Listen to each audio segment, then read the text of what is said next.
গল্পটা খুবই সুন্দর। অবশ্যই আশা করছি আপনারা শুনবেন।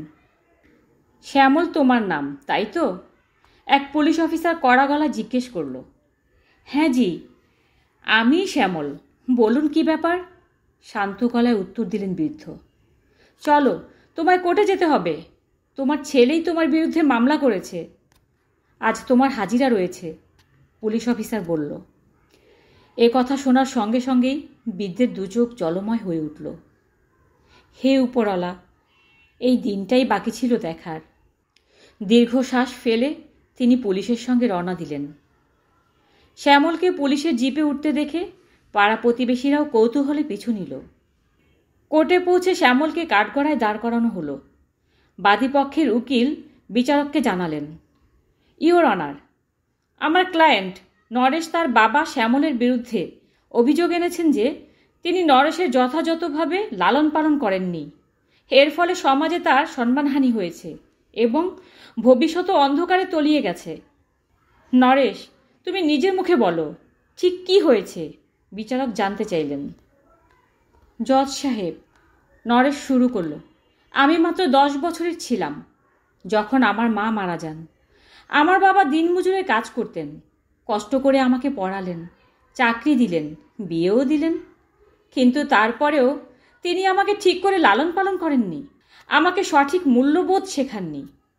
এজন্য আজ সমাজে আমাকে অপমানের মুখে পড়তে হচ্ছে এবং আমি নিজের ভবিষ্যৎ নিয়েও শঙ্কিত।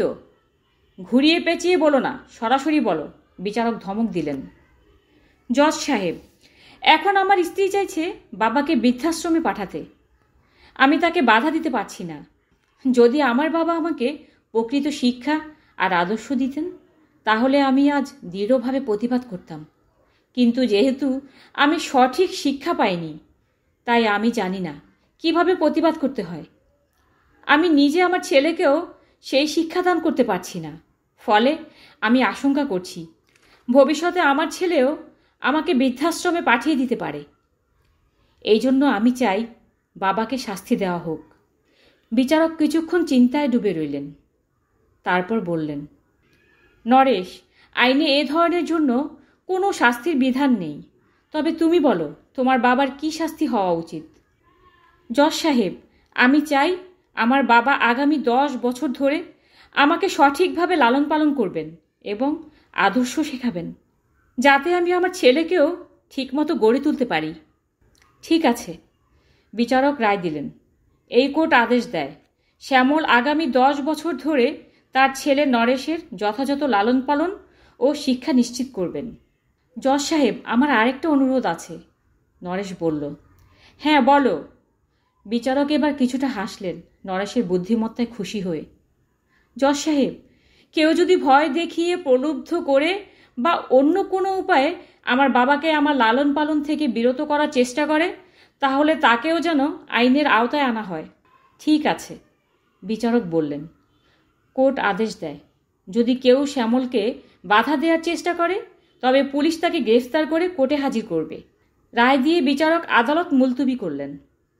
বেরিয়ে এসে শ্যামল তার ছেলে নরেশকে বুকে জড়িয়ে ধরলেন। দুজনের চোখে আনন্দের অশ্রু। নরেশের স্ত্রী নিজের ছেলেকে নিয়ে নীরবে বাড়ির পথ ধরলেন। সে বুঝে গিয়েছিল নরেশ এই সিদ্ধান্তের মাধ্যমে কেবল নিজের বর্তমান নয়, ভবিষ্যতও সুরক্ষিত করে নিয়েছে। ধন্যবাদ।